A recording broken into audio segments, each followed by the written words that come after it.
tango ekoki oyoyo tango yangoyo ekoki Papa Stéphane Balamwange oyeye. Messieurs, dames, ça fait très longtemps que vous nous avez vus ensemble, bien sûr avec le président Noël Tchani. Je suis là dans le cadre de votre émission que vous appréciez beaucoup, Tango Koki, sur Tango Koki RDC. 63 ans après, nous allons essayer d'évaluer la sécurité de notre pays, l'éducation, l'économie et surtout évaluer les institutions de Bretton Woods, bien sûr, en République démocratique du Congo avec leur apport, leur appui financier à tout moment. Acceptez de rester ensemble avec nous pendant 30 à 45 minutes dans les soucis de vous informer. Ici chez nous, nous prenons beaucoup plus la méritocratie et le patriotisme, raison pour laquelle je m'appelle toujours Stéphane Balamwange, le général de l'armée numérique en charge des opérations de père et de mère. Je suis toujours là, original, et je servirai toujours mon pays, loyauté 100%. C'est parti. Président Noël Tchani, bonjour. Bonjour, bonjour Stéphane, merci de me recevoir sur Tango Koki. Merci beaucoup, ça fait longtemps. Ça fait vraiment longtemps, comme on dit, il faut parfois reculer pour bien sauter. Très bien. Aujourd'hui, nous allons vraiment sauter très loin. Merci. Président, commençons avec le premier point, c'est la sécurité de notre pays. Prenons l'Est de la RDC. Ça fait presque beaucoup de temps que l'EAC est à l'Est. Nous avons 2 provinces sous l'état de siège. Comment vous évaluez ça et quelles recettes vous proposez si rien ne marche? Effectivement, parce que nous célébrons la 63e année de l'indépendance de la RDC, donc 63e anniversaire de l'indépendance de la RDC, l'heure est au bilan. Oui. Qu'est-ce que nous avons réalisé en tant que pays dans le domaine sécuritaire, dans le domaine économique, le domaine social, dans le domaine infrastructurel, dans le domaine éducatif, dans le domaine sanitaire, dans tous les domaines, dans le domaine de la gouvernance. Il est temps aujourd'hui que nous puissions prendre une pause en tant que peuple et qu'on regarde d'où nous venons, ce que nous avons réalisé. Je voudrais de prime abord saluer les pères de l'indépendance qui s'étaient battus corréablement pour nous délivrer du joug de la colonisation belge, qui était une colonisation très brutale, où on coupait des bras à nos compatriotes, à nos grands-parents, à nos parents, et où on nous traitait comme des choses, où on n'était pas considérés comme des êtres humains égaux avec lesquels on pouvait faire affaire, comme l'a toujours dit Patrice Emery Lumumba. Donc, avoir lutté pour nous donner l'indépendance, il n'y a rien à regretter. Il fallait avoir l'indépendance, et il fallait avoir l'indépendance en ce moment-là. Il ne fallait même pas une journée, une seconde donc de plus, car entre la liberté et l'esclavagisme, il n'y a pas de compromis. Ils avaient choisi la liberté, nous saluons cette décision-là. Maintenant, une fois que le pays est devenu indépendant, qu'est-ce que nous avons fait du pays? Je crois que la gouvernance du pays a été très mauvaise. Les Congolais n'ont pas montré la maturité pour exploiter cette liberté retrouvée dans l'intérêt supérieur de tous les Congolais pour améliorer le vécu quotidien donc, de tout un chacun de nous. On s'est livré très tôt, aussitôt après l'indépendance, à des guerres fratricides entre nous, bien sûr sous l'instigation des Belges, des colonisateurs, guerres qui ont abouti très vite à l'assassinat de notre héros national Patrice Emery Lumumba, à qui je voudrais rendre un vibrant hommage, parce que c'était la tête des proues, c'était même la cheville ouvrière de la lutte pour l'indépendance. Mais je ne voudrais pas oublier les autres, les Kasavubu, tous ceux qui avaient les martyrs de l'indépendance, comme ils sont connus communément. Donc, hommage à tous ces compatriotes-là. Aujourd'hui, quand on regarde globalement, notre pays a échoué. Il a échoué sur tous les plans. Dans le domaine sécuritaire, le Congolais n'est pas protégé. Nous nous réveillons tous les matins aujourd'hui, nous entendons qu'on a coupé la tête de tel, on a tué 20 personnes, il y a autant d'accidents par manque d'infrastructures. Donc, on sent très bien que le pays n'est pas gouverné. Et nous avons donc échoué sur le plan sécuritaire avec ce qui se passe à l'Est aujourd'hui, où nous avons des portions des territoires congolais qui sont occupés par l'armée d'un pays étranger, d'un pays voisin, un petit pays comme ça, qui ne devrait même pas se mettre debout devant la République démocratique du Congo si on était organisé. Nous entendons ce qui se passe aujourd'hui avec le phénomène Mobondo du côté du Bandundu. Mobondo du côté du Bandundu. Et nous entendons ce qui se passe à Kinshasa où il y a des gens qui enlèvent les autres dans des petites voitures qu'on appelle des ketch et qui les tuent ou bien qui les transforment en esclaves. Par conséquent, on sent que l'État existe parce que nous avons un territoire national où il y a des gouvernants. Mais l'État n'existe que de nom, car on ne sent pas l'impact de cet État sur la vie de nos concitoyens tous les jours. Nous avons donc échoué dans le domaine sécuritaire. Dans le domaine de la gouvernance, c'est la même chose. Le Congo, qui a tout plein de ressources naturelles, 1100 minéraux métaux précieux différents, qui a un petit budget qui vacille entre 4 milliards et 16 milliards fictifs d'ailleurs. Ça veut dire que nous n'avons pas la capacité de mobiliser des ressources qu'il faut les mettre dans le budget national, utiliser ces budgets-là pour financer le développement. Nous avons échoué de ce côté. Conséquence, le niveau de vie de la population congolaise est l'un des plus bas de la planète. Nous avons à peine 458 $ de PIB, produit intérieur brut par habitant. Et quand on compare tous les pays du monde, en les classant d'après le niveau du PIB par habitant, le pays avec le PIB le plus élevé a littéralement 140 000 $. Et nous sommes les damnés de la Terre, les derniers de la planète, classés 224e sur 226 pays avec 458 $. Donc nous avons le PIB le plus bas du monde. Par conséquent, nous avons échoué dans le domaine économique parce que l'économie ne sert à rien si on n'arrive pas à délivrer le pouvoir d'achat qu'il faut à la population. Nous avons échoué dans le domaine donc, du pouvoir d'achat. Nous avons échoué dans le domaine du social parce qu'aujourd'hui, quand vous regardez tous les indicateurs sociaux, ils sont au rouge. On n'a pas d'hôpitaux de qualité, on n'a pas d'écoles de qualité pour former des ressources humaines de qualité. Et le chômage, qui est un indicateur important de la façon dont la population donc, vit. Nous avons 90% de la population congolaise au chômage. Aujourd'hui, ça veut dire que littéralement tout le monde est au chômage. Il n'y a personne qui travaille ici à part quelques individus là qui vont dans des bureaux et qui prétendent travailler. Mais on ne travaille pas en tant que pays. Au-delà de cela, il y a un élément important qui est un indicateur de la vitalité économique et sociale du pays, la monnaie nationale. Notre monnaie est devenue l'ombre d'elle-même. Introduite en 1998 au taux de 1 $ égale à 1,3 francs congolais. Aujourd'hui, 1 $ égale à 2500 francs congolais. Prenez 2500 francs congolais moins 1,3 francs congolais, divisé par 1,3 francs congolais, multiplié par 100, vous allez trouver que nous avons des taux de dépréciation monétaire de près de 200 000%. Ça veut dire que nous avons échoué. La monnaie que nous avons, c'est une monnaie de singe qui ne conserve pas donc des valeurs. On paye les soi-disant gens qui travaillent dans la monnaie locale, mais réellement, on les trompe. Pourquoi? Parce qu'on ne leur donne pas un pouvoir d'achat correspondant au travail qu'ils ont fait. Donc, nous avons échoué aussi dans ce domaine monétaire qui est le reflet même de la vitalité économique du pays. Grosso modo, tout est à refaire et à refaire à partir donc de zéro. Merci. Parce que nous n'avons pas réussi les 63 ans de gouvernance du pays en tant que pays souverain. Merci. Avec plusieurs présidents, on doit dire cela. Oui, quand je dis depuis 1960, jusqu'à aujourd'hui, il y a eu 5 présidents. Oui. Mais tous, ils ont bousillé l'économie du pays parce que nous n'avons pas réussi à remettre le Congo sur les rails sous tel ou tel président. Donc il faut les mettre tous ensemble et se dire, on a échoué, maintenant où est-ce que nous allons? Prenons le premier aspect, l'aspect économique, non, l'aspect sécuritaire que vous aviez évoqué il y a peu. Nous sommes à l'Est, 2 provinces sous l'état de siège. Aujourd'hui, qu'est-ce que vous avez fait comme observation? Oui. L'Est, l'Ituri et le Nord Kivu se trouvent sous état de siège depuis mai 2021. Il faut dire que quand on fait le bilan de la gouvernance de ces pays-là sous état de siège, on trouve que beaucoup de choses n'ont pas changé.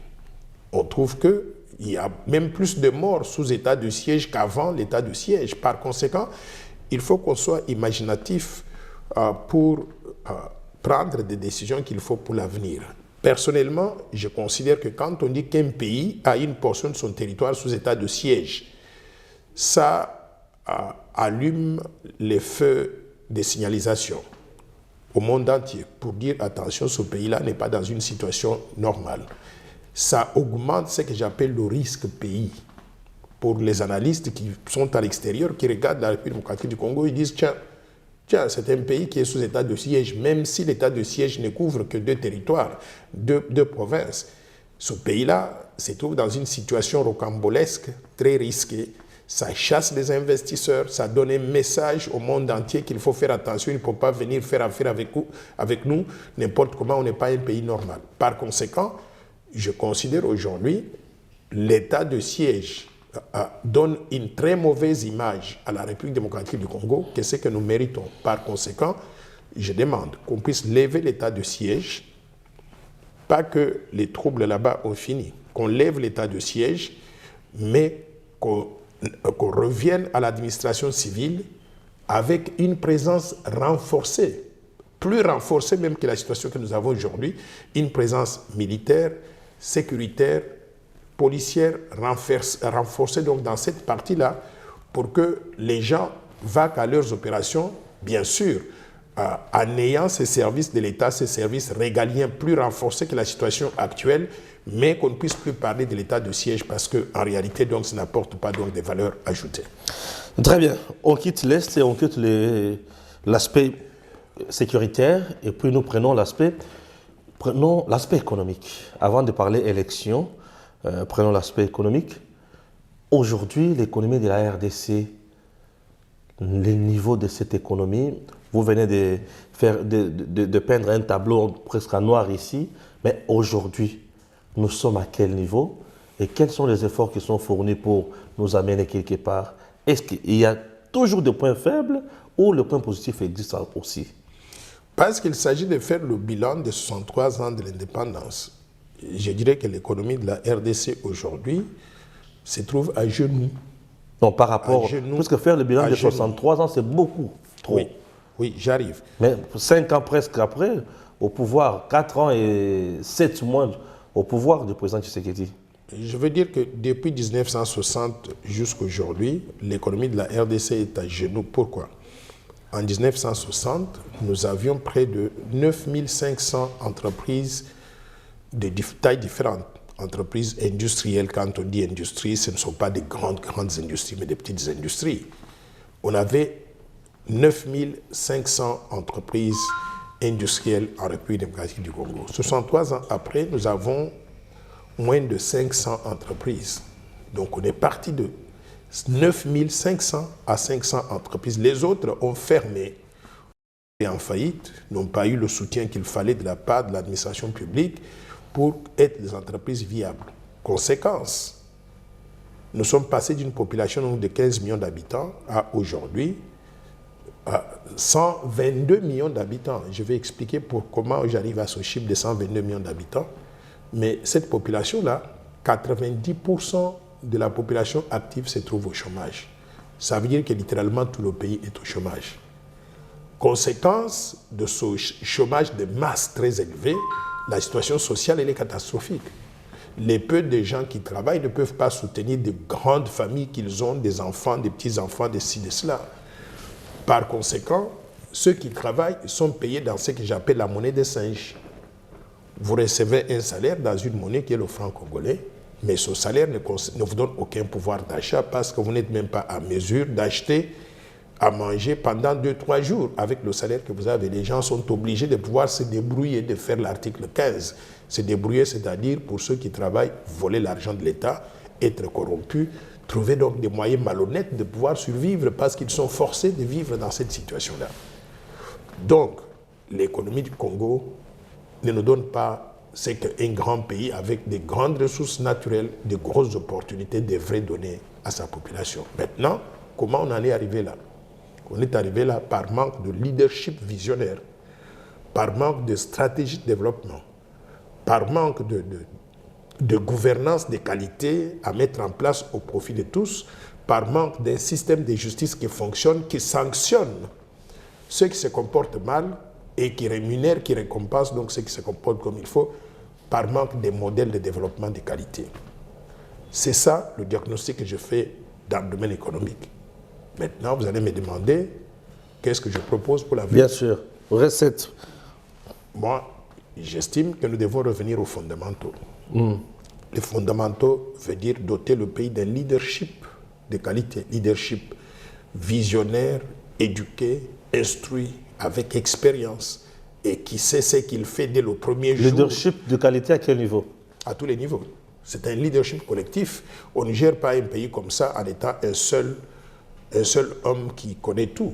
Donc il faut être l'homme qui connaît tout, avec des gens qui connaissent tout et avec toute une équipe qui comprend, et on conçoit une vision de développement, on la met en œuvre collectivement. Vous estimez aujourd'hui que le pays n'a pas un leadership de qualité aujourd'hui?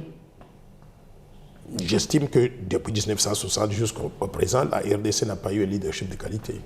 Quand je parle de leadership de qualité, je répète, un leadership éduqué, instruit, avec une vision de développement, avec expérience, capable de pouvoir développer le pays, de mobiliser toutes les ressources humaines et de les développer au profit de tout ce leadership-là, depuis 1960 jusqu'à aujourd'hui. Donc vous voulez dire que Kasavubu n'a pas été à la hauteur, Mobutu n'a pas été à la hauteur, Mouzé Laurent Désiré Kabila n'a pas été à la hauteur, Joseph Kabila mêmement, et Félix Tshisekedi jusqu'à aujourd'hui, personne n'a le leadership de qualité et bien éduqué pour amener ces pays au développement, au président Noël Tchani. Moi, je pense que je suis très clair. Vous voulez que je parle en quelle langue pour que vous puissiez comprendre?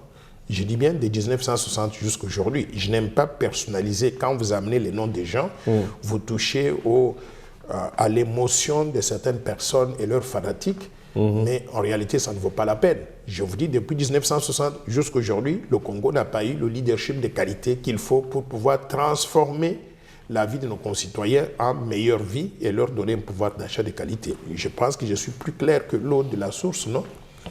Plus clair, mais maintenant, vous contredit, puisque lui vous parle d'un leadership fort qu'il a exercé à la tête du gouvernement sous Joseph Kabila.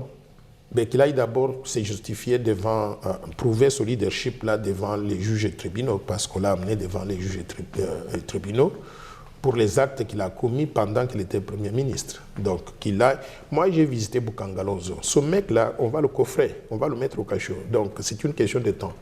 J'ai visité Bukangalonzo. Ce que j'ai vu là, j'estime que nous sommes trop gentils s'il continue à se promener dans la ville. Nous sommes très, très gentils. Quand je dis nous sommes le peuple congolais. J'ai visité Bukangalonzo et j'ai vu des espaces de terre illimité. Quand vous regardez comme ça, vos yeux vont jusqu'au firmament. Et tout ça, ce sont des terres qui devaient être exploitées au profit de nos citoyens. Si on avait développé le parc agro-industriel de Bukangalonzo, on n'aurait pas connu la pénurie des produits alimentaires que nous connaissons aujourd'hui. On pouvait produire localement, nous nourrir nous-mêmes, réaliser l'autosuffisance alimentaire. Et ça pouvait servir ça pouvait donner l'exemple de ce qu'on pouvait faire dans le reste de la République, développer 4, 5, 6, 10 parcs agro-industriels de ce genre-là, on assure l'autosuffisance alimentaire de tout le peuple congolais. Mais il pense postuler comme président de la République pour changer certaines choses. Bon, je ne veux pas entrer dans sa tête pour savoir les justifications qu'il donne pour arriver à poser tous ces actes-là, mais tout ce que je vous dis, c'est que Bukangalonzo, ce que j'ai vu, quelqu'un doit pouvoir être puni pour ça. Et ce quelqu'un-là, on va le savoir à travers les procès publics qui seront télévisés pour que tout le monde puisse rendre compte de ce qu'il a fait, de ce qu'il n'a pas fait. Mais je peux prédire que ce monsieur-là, on va le foutre au cachot, il va rester pendant au moins une vingtaine d'années, condamné pour détournement des fonds publics et prédation des ressources naturelles. Très bien. Là, c'était l'aspect économique. Vous sentez que le président Noël Tchani, il est très catégorique et on vous trouve très, très, très strict ces derniers temps, hein, président.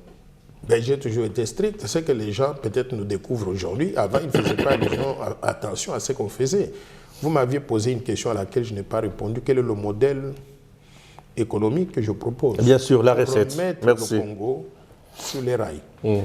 Personnellement, je crois qu'il faut faire une distinction entre ce qui existe et ce qui est fait par les pays déjà avancés, les pays en développement, et les pays développés.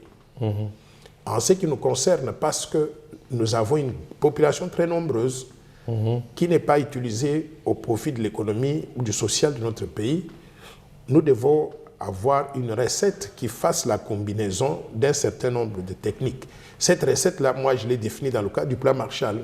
que j'ai élaboré pour la République démocratique du Congo. Qu'est-ce que je propose? Je propose un libéralisme économique. Libéralisme économique, mais avec une dose très forte de l'interventionnisme étatique. Qu'est-ce que je veux dire par là? Nous devons mettre tout le monde au travail. Et on doit donner la liberté à chacun de nous d'opérer dans les secteurs où il estime qu'il peut avoir une valeur ajoutée à notre pays. C'est le libéralisme économique. Chacun peut faire ce qu'il veut, dans les limites des lois existantes. Mais il faut qu'il y ait un encadrement très fort de l'État. Interventionnisme étatique, dans tous les secteurs de la vie économique. Il faut oublier les gens qui vous disent « Oh non, l'État ne peut pas faire ça, l'État n'a pas de moyens, ainsi de suite ». L'État doit jouer le rôle d'encadreur et de catalyseur. Maintenant, si on définit cela, vous allez voir qu'on peut corriger les inégalités que nous connaissons dans tel ou tel secteur. Je donne l'exemple. Le secteur des télécommunications, il est tout à fait anormal qu'on puisse avoir 4 ou 5 compagnies de téléphone étrangères qui échappent totalement au contrôle du pays. J'estime qu'il y a des corrections à apporter dans un secteur comme celui-là, soit avec l'intervention de l'État direct, qui deviendrait co-actionnaire auprès des opérateurs privés, soit la mobilisation de l'État qui jouerait le rôle de catalyseur pour faire entrer des Congolais, des nationaux dans ce secteur-là, pour que ce secteur ne soit pas réservé exclusivement aux étrangers. Ce que j'ai dit du secteur des télécommunications, je le dirais du secteur bancaire. Nous ne pourrons pas nous développer avec le système de banques que nous avons aujourd'hui. Toutes des petites banques étrangères appartenant à des familles, organisant des fuites de capitaux au vu au-dessus de tout le monde tous les jours, sans qu'il y ait une main congolaise dedans. Il faut qu'on arrive à corriger cela, soit avec une intervention étatique directe, soit la facilitation par l'État de l'entrée des Congolais dans ce secteur-là pour qu'il y ait coexistence entre étrangers et nationaux. Je peux donner des exemples, plusieurs secteurs, même dans le domaine agroalimentaire. J'ai vu le modèle que je vis en Indonésie, où l'État donne des terres à des opérateurs qui veulent développer l'agriculture. Maintenant, cet État-là, sa contribution, c'est l'État, mais ça peut être aussi accompagné donc des capitaux, parce que c'est un domaine qui demande beaucoup de capitaux pour arriver à exploiter en grande masse les terres que nous avons, produire dans tous les secteurs des produits différents et les traiter localement de façon industrielle pour que ça devienne la nourriture disponible à toute la population. Donc, dans tous les secteurs de la vie économique, je veux qu'il y ait une intervention forte de l'État et qu'on mette en place des mécanismes, pas l'intervention forte de l'État dans le sens simplement de vous appeler l'État où on vous donne de l'argent donc de façon secrète, qu'on mette en place des institutions qui ont comme pour rôle d'appuyer le privé, les Congolais à faire affaire dans ce secteur-là. La mise en place, par exemple, de ce que j'appelle la Banque internationale pour la reconstruction et le développement de la RDC, qui aurait pour rôle de pouvoir prendre des participations là où c'est nécessaire, mais aussi d'accompagner des opérateurs privés, économiques privés, dans des secteurs différents. J'estime que si on fait de cette façon-là, la création, par exemple, d'un incubateur national pour accompagner des jeunes gens qui veulent créer, innover, des entreprises donc dans le pays, ils seraient accompagnés par l'État, ils seraient non seulement financés par l'État à travers ces institutions-là, mais aussi ils auraient accès à des formations, à ce que j'appelle des services de conseil, des consultants, par des institutions mises en place dans ce sens-là pour que nous puissions donc ajouter de la valeur à ce qui existe aujourd'hui. Donc, je prône le libéralisme économique avec une dose raisonnable de l'interventionnisme de l'État pour pouvoir corriger les inégalités, mais aussi pour permettre l'entrée des Congolais dans des domaines où ils n'ont soit pas d'expertise, soit pas de capitaux pour jouer un rôle important dans l'économie du pays. Très bien. Ah oui, il est toujours précis et conçu et on critique, on dénonce et on propose. C'est ça, Tango Koki, RDC. Chez nous, c'est comme ça. Quand ça ne marche pas, on dit que ça ne marche pas et on propose. Et on avance, car c'est la RDC qui doit gagner. Passons à un autre point, c'est à faire élection dans notre pays. Élection, c'est pour bientôt. Comment vous préparez déjà? Votre parti aura aussi 500 candidats? Nous sommes très préoccupés par ce qui se passe dans ce domaine-là. Pourquoi? Parce que je crois que le Congolais est le problème de lui-même. On a eu 5 ans pour corriger certaines choses qui ne marchaient pas avant, mais nous répétons les mêmes erreurs et j'ai peur que le système n'ait pas changé. Le système que nous avons tous critiqué, il est toujours en place et il s'empire même davantage. Je donne l'exemple. Nous parlons de la démocratie. C'est quel genre de démocratie que nous voulons en créant 910 partis politiques? 910 partis, je n'ai jamais vu ça dans un autre pays. Vous aussi, vous avez créé aussi un parti, non? Nous avons créé un parti politique. Ouais. Mais c'est un parti politique différent de tout ce que vous avez là. Encore? Je viens de vous dire la philosophie que nous avons. Je peux vous montrer tout à l'heure ce que j'appelle la vision de développement rédigée, élaborée comme ça. Le plan Marshall de Noël Tchani actualisé, chiffré à 1 000 $ sur 15 ans pour transformer fondamentalement la vie de nos concitoyens. Demandez dans les 910 partis politiques, il n'y a aucun autre parti politique comme celui-là. Moi, je propose qu'on puisse réduire, réformer la vie politique pour que la démocratie puisse mieux fonctionner.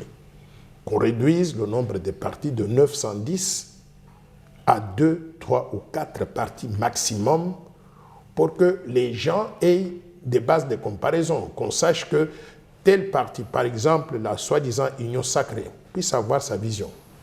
Publiez cette vision-là, présentez-nous cette vision-là. Les soi-disant, les opposants radicaux, qu'ils puissent présenter leur parti politique. La force du changement présente son parti politique. Maintenant, chacun de nous présente une vision de développement. Et on a des débats télévisés entre les leaders des partis politiques, chacun défendant sa philosophie ou son idéologie. De cette façon-là, le peuple congolais sera éduqué et sera en position de faire des choix. Mais honnêtement, quand on parle de 910 partis politiques, on ne connaît même pas leur nom. Et j'ai entendu qu'il y a des partis politiques qui portent le même nom, une cinquantaine de partis qui portent à peu près le même nom, avec quelques variations par-ci, par-là. Mais nous nous trompons. La démocratie que nous avons critiquée sous Joseph Kabila, nous la reproduisons sous Félix Tshisekedi. Je ne comprends pas ce que nous sommes en train de faire. Et rien que ce point de départ-là biaise tout le reste. Ça montre qu'il y a une volonté manifeste de pouvoir tripoter les chiffres, manigancer, je ne sais pour quelle raison, et arriver à reproduire un système politique qui ne va pas nous sortir donc, des problèmes que nous avons aujourd'hui. Par conséquent, nous regardons le processus évoluer. J'estime qu'on doit faire des progrès, mais j'ai peur que nous soyons en train donc, de nous tromper. La CENI a publié son calendrier électoral, a appelé l'électorat. Aujourd'hui, on a fait l'appel à candidature. On va déposer des candidatures pour se conformer à cette exigence-là. Mais je ne m'attends pas à des miracles. Il n'y a rien que ça va nous apporter et je ne suis même pas sûr qu'on aura des élections dans les délais constitutionnels, des élections libres, transparentes et sérieuses qui pourront faire avancer donc, notre pays. Pourquoi? Parce que j'entends que sur le plan de financement, la CENI n'a reçu que 30 millions de dollars sur 500 millions qui sont supposés recevoir jusqu'à ce stade ici. Comment est-ce que pour le reste de l'année, on pourra y arriver? Donc, je crois que nous sommes en train de nous tromper, mais nous suivons le rythme parce qu'on nous dit les élections vont avoir lieu dans les délais constitutionnels. Nous voulons croire jusqu'à ce qu'on nous prouve le contraire. Mais j'ai peur que nous ne pourrons pas avoir des élections libres, transparentes, crédibles dans les délais constitutionnels pendant la période qui nous reste. Le président Noël Tchani sera candidat président de la République, certes. Nous savons qu'il a cette vision-là, au moment opportun. Nous saurons cela. Mais je me demande, dans un contexte qu'on trouve Noël Tchani face à Moïse Katumbi, débat contradictoire, face à Moïse Katumbi, avec sa popularité, je vois déjà Noël Tchani tomber. Ne voyez-vous pas ça? Il ne faut pas me comparer à du n'importe quoi. Moi, je veux vous dire que la loi Tchani des pères et des mères, elle va être discutée et votée par l'Assemblée nationale au mois de septembre pour clarifier les règles du jeu. Et une fois qu'on a clarifié les règles du jeu, on saura qui est éligible pour être candidat à la présidence dans notre pays ou qui n'est pas éligible. Et j'espère, parce que la loi sera adoptée par l'Assemblée nationale, qu'on va clarifier aussi un certain nombre donc, de choses pour que ne peut prétendre à la présidence de la République que quelqu'un qui a droit à prétendre à cela. Noël Tchani peut prétendre à la présidence de ce pays. Pourquoi? Parce qu'il est de père et de mère congolais d'origine. Il a des grands-parents congolais du côté du père et du côté de la mère. Il a des arrière-grands-parents congolais du côté du père, du côté de la mère. Vous pouvez vérifier jusqu'à 10 générations. Qui n'a jamais dirigé au Congo comme Moïse Katumbi, au président. N'oubliez pas que j'étais... Il a une expérience que vous n'avez pas. N'oubliez au pas Congo. que j'étais... Non, j'ai une expérience que personne d'autre au Congo n'a. Au Je vais Congo. vous dire, j'arrive. J'étais directeur résident de la Banque mondiale, country manager, gestionnaire de pays. Il y a quelqu'un dans l'arsenal politique au Congo qui a cette expérience-là. J'ai géré les pays, c'est-à-dire aider les chefs d'État et les chefs de gouvernement à avoir des programmes qu'il faut les mettre en œuvre et évaluer les résultats. Allez voir en Afrique de l'Ouest, tous les pays de l'Afrique de l'Ouest ont fait des progrès aujourd'hui grâce au travail de Noël Tchani. Donc, il ne faut pas me comparer avec ces petits travaux-là qu'on fait à l'interne, qui ne sont basés sur aucun mérite. Vous parlez de telle personne qui a été gouverneur d'une province. Vous avez évalué les conditions de travail dans ces pays-là. Qu'est-ce qu'il a laissé comme héritage? Ils ont fait beaucoup de bruit, mais il n'y a rien qu'ils ont légué au peuple congolais. Moi, je peux vous inviter à aller visiter des pays que j'ai dirigés, où j'ai eu un impact certain. Et j'ai de l'expérience professionnelle de qualité. Vous savez, quand on parle de quelqu'un qui est docteur en sciences économiques, ça ne court pas les rues. Docteur en sciences économiques, mais qui a été banquier commercial et d'investissement à New York, aux États-Unis, dans le plus grand centre financier Là où du tout monde. est bien fait. Dans le plus grand centre financier Là du où il monde. n'y a pas Et la qui a misère comme au Congo, président. Mais vous allez sortir comment de la misère si vous ne savez pas comment les autres fonctionnent, on fait pour sortir de la misère. Vous allez continuer Vous avez à être travaillé là où toujours- les gens ont déjà travaillé avant vous. Mais ici, chez nous, c'est un chantier. Mais un chantier, on ne prend pas des illettrés, on les met là-bas et vous espérez qu'ils vont trouver une solution. Il faut prendre ceux qui sont venus avec une expérience professionnelle de qualité. New York, il vient ici avec une expérience professionnelle de qualité. Banque mondiale pendant 30 ans, une expérience professionnelle de qualité. C'est lui qui a travaillé sur littéralement 85 pays différents. J'ai voyagé dans 125 pays différents. J'ai vu comment les choses se passent ailleurs. Je peux répliquer cette expérience-là en formatant un programme de développement approprié pour le Congo. Les autres, là, si je peux dire, ils naviguent à vue. Ils n'ont rien fait dans le Congo. Je peux vous donner tout à l'heure là un livre qui est publié sur ce monsieur-là. Et vous allez voir que ce qu'il a fait, il n'a fait que piller la Publié République sur démocratique du Congo. Le Je vais livre vous le publié montrer sur tout qui? à l'heure. C'est un livre publié sur ce monsieur que vous avez mentionné, un Moïse ancien Katumbi. gouverneur de Katanga. Et vous allez voir, ce n'est pas Noël Tchani qui a écrit ça, mais c'est un pilleur de la République. Et quelqu'un comme ça, il devait être au cachot, il prétend devenir président de la RDC dans un pays qui n'est même pas donc le sien. Ce monsieur-là, quand vous regardez, il est quoi? Père grec, italien, israélien, mère zambienne, femme tutsi burundaise, et il veut être président de la RDC. Mais les Congolais doivent être naïfs pour accepter des choses comme ça. Je demande encore à la Cour constitutionnelle et à la CENI de pouvoir faire leur travail. Le Congo n'est pas à vendre. Et il ne faut pas le vendre à n'importe quel prix, à n'importe quelle mafia. Ah bon? Ah oui, élection toujours. L'opposition en face. Aujourd'hui, en dehors de vous, qui d'autre vous pensez peut devenir président de la République? Je ne suis pas ici pour faire ce travail. Nous avons quand même des leaders au Congo, président. Ils sont quand même des Congolais, je peux citer pour vous. Puisque d'ici là, Joseph Kabila va aussi parler. On ne sait pas, il va dire quoi. Il va parler, il a promis de parler. Joseph Kabila va parler. En face de vous, vous avez Mozito, vous avez Matata, vous avez Katumbi, vous avez Félix Tshisekedi, vous avez Noël Tchani. Parmi les 5 là, c'est qui est le meilleur? Vous savez, moi je ne veux pas tomber dans ce jeu-là. Je continue à penser qu'aujourd'hui, Noël Tchani se trouve dans une classe à part. Il n'est pas comparable à tout ce monde-là. J'ai l'éducation qu'il faut, docteur en sciences économiques de l'Université de Paris-Dauphine, ça ne court pas les rues. 40 ans d'expérience professionnelle en tant que banquier commercial, banquier d'investissement et banquier de développement dans les plus grandes institutions de la République, à la JP Morgan Chase à New York, à la Banque mondiale à Washington. Jamais corrompu, jamais impliqué dans la prédation des ressources naturelles, jamais impliqué dans les rébellions meurtrières qui ont endeuillé la République, doté d'une vision de développement digne de considération, avec un carnet d'adresses sur le plan international à revendre. Par conséquent, il ne faut pas me comparer avec tout le monde. Par conséquent, je ne veux pas venir discréditer un candidat ou quelqu'un qui prétend devenir aussi qui veut venir diriger la RDC. Mais tout sera qui sera éligible. Je veux qu'il y ait des débats télévisés entre tous les candidats à la présidence, où chacun présente ses idées. Et on nous laisse devant le peuple congolais. Chacun défend ses idées, sa vision. Et vous allez voir qu'il y a des gens qui vont tomber en syncope pendant les débats. Pourquoi? Parce qu'ils ne connaissent ni le français et ils ne peuvent même pas défendre une idée tellement que leur background va... Nous allons sortir tout ça pendant les débats pour que le peuple congolais puisse savoir donc qui a fait quoi.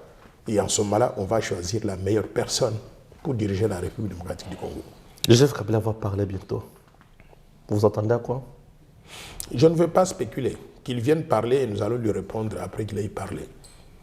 Il est tout à fait libre. Il peut venir parler pour dire, mes chers compatriotes, je vous demande pardon pour toutes les erreurs que j'ai commises pendant que j'étais président de la République qui ont fait que le Congo se trouve dans la situation catastrophique aujourd'hui. S'il dit ça, moi, je vais l'appeler immédiatement après pour lui dire, vous avez bien parlé. Mais s'il vient nous raconter autre chose qui sort de cette demande de pardon, et qui le met en position donc d'être critiqué, nous allons sortir publiquement tout ce qu'il a fait pendant qu'il était au pouvoir. Nous parlons aujourd'hui d'infiltration au sommet de l'État. Ce qui justifie la loi Tchani, c'est quoi? Ce sont les actes posés par Joseph Kabila. On a infiltré toutes les institutions de la République avec des Rwandais, avec des gens qui n'étaient pas loyaux à la République démocratique du Congo. Et quand vous regardez tous ces gens qu'on mentionne d'avoir détourné des fonds publics, ce sont des gens à nationalité congolaise douteuse, qui ont été favorisés par Joseph Kabila. Donc, je ne peux pas anticiper sur ce qu'il va dire. Nous l'attendons et nous voulons qu'il puisse parler. Et une fois qu'il aura parlé, nous allons lui répondre. Et en ce moment-là, on va s'adresser au peuple congolais pour dire c'est une bonne personne ou une mauvaise personne. Et ce qu'il faut faire avec cette personne-là pour l'avenir. Nous sommes arrivés à la fin de notre entretien. Prière de vous adresser au peuple congolais qui vous suit, bien sûr, en ce moment. Mes chers compatriotes, nous sommes dans une période assez particulière de la vie de la RDC. On vient de célébrer 63 ans d'anniversaire de la République démocratique du Congo. C'est un moment assez particulier parce que nous devons prendre une pause, évaluer d'où nous venons et déterminer les actions pour là où nous devons partir avec notre pays. Nous avons dit que le Congo a échoué après 63 ans de gouvernance en tant que pays indépendant. Est-ce que nous devons continuer à refaire les mêmes erreurs? Ceci tombe à point nommé parce qu'il y a des élections qui vont arriver au mois de décembre. Pendant ces élections-là, je vous invite à regarder minutieusement les candidats pour ne plus vous faire acheter par des gens qui vont venir avec des beaux discours, mais à la fin, une fois qu'ils sont au pouvoir, incapables de pouvoir changer la vie de nos concitoyens. Je vous demande de regarder chacun de nous objectivement et déterminer qui a la meilleure vision pour développer la RDC au profit de tous. La force du changement, qui est mon parti politique, c'est un parti politique propre, neuf, fait des gens compétents, qui n'ont jamais trempé dans des rébellions et qui n'ont jamais volé un seul centime de la République. Je vous invite à soutenir sérieusement pendant cette période tous les candidats de la force du changement parce que nous sommes sélectifs. On ne va pas vous présenter n'importe quel candidat. Si on vous présente quelqu'un, nous l'avons tamisé et nous estimons qu'il peut apporter donc de la valeur. Et si vous voulez travailler avec la force du changement, je vous invite encore une fois de plus à envoyer simplement un message WhatsApp, votre nom, votre prénom, votre numéro de téléphone et WhatsApp au numéro suivant, plus 243 82 00 00 988 ou bien plus 243 85 210 22 22. N'oubliez pas aussi de manifester votre soutien pour cette proposition de loi Tchani de père et de mère qui, nous espérons, sera débattue et votée par l'Assemblée nationale au courant de la session parlementaire de septembre 2023 pour que nous puissions protéger la souveraineté nationale de notre pays et surtout protéger l'intégrité territoriale et défendre les acquis et les valeurs qui nous ont été laissés par Patrice Emery Lumumba et les pères de l'indépendance pour que nous puissions protéger ce pays afin de le transmettre ou le laisser dans les mains aussi de nos enfants qui vont à leur tour le laisser dans les mains de leurs petits-enfants, et ainsi de suite. C'est comme ça qu'un pays fonctionne de façon pérenne. Par conséquent, manifestez votre soutien à la proposition de loi Tchani de père et de mère en appelant votre député national et en lui disant « Votez pour cette proposition car elle est bonne pour notre pays ». Je vous remercie. Merci et que Dieu bénisse la République démocratique du Congo. À très bientôt.